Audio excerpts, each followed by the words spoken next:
चलिए आज मैं आपको बताती हूँ ज़ीरो की कीमत क्या होती है। ये ज़ीरो की कीमत कुछ लोग समझते हैं ज़ीरो कुछ नहीं होता, पर मेरी राय में ज़ीरो की कीमत इतनी हाई होती है कि वो हमें जो है कामयाबी के ऊंचे से ऊंचे शिखर तक एक ज़ीरो ही हमें पहुंचाता है। और ज़ीरो से जो काउंटिंग शुरू होती है 9 तक, उस 9 के बाद डबल डिजिट में आने के लिए हमें शून्य की ही ज़रूरत पड़ती है। 3 डिजिट में आने के लिए शून्य की ही ज़रूरत पड़ती है, यानी कि ज़ीरो की ज़रूरत पड़ती है। तो ज़ीरो को मामूली मत समझिए कि ये ज़ीरो है।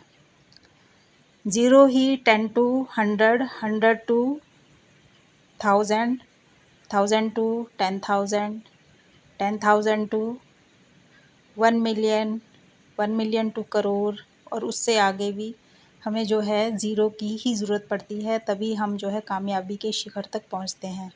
तो इसलिए कभी भी हमें नहीं भूलना चाहिए कि ज़ीरो बहुत छोटा है या ज़ीरो की कोई कीमत नहीं होती। इंसान कामयाबी पाने के बाद अक्सर सोचता है कि हमें कामयाबी मिल गई, मगर उसे वो कामयाबी कहाँ से मिली? उसे वो कामयाबी उसी ज़ीरो से मिली जहाँ से उसने शुरू मतलब अपनी जर्नी जो है जहाँ से शुरू की थी।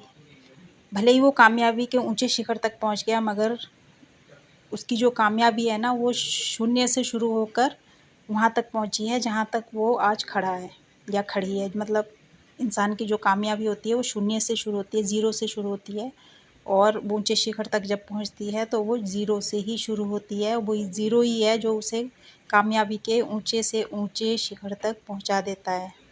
फिर चाहे वो इंसान हो, चाहे वो काउंटिंग हो, चाहे वो कुछ भी हो। इसलिए कभी भी ज़ीरो की कीमत नहीं भूलनी चाहिए। ना ही भले ही ऊंचे बन जाओ हम, मतलब कितने भी बड़े बन जाओ, पर ज़ीरो की वैल्यू बहुत होती है सबकी ज़िंदगी में। अपनी अपनी मतलब सभी काउंटिंग की जो जितनी डिजिट होती है सबकी अपनी अपनी जगह बहुत ही वैल्यू होती है।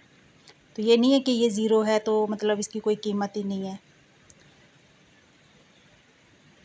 तो आई होप सभी समझ गए होंगे कि ज़ीरो की कितनी पावर होती है, कितनी कीमत होती है। कामयाबी ज़रूर हासिल करिए, बड़े बनिए, पर ज़ीरो की कीमत कभी मत भूलिए। राधे राधे।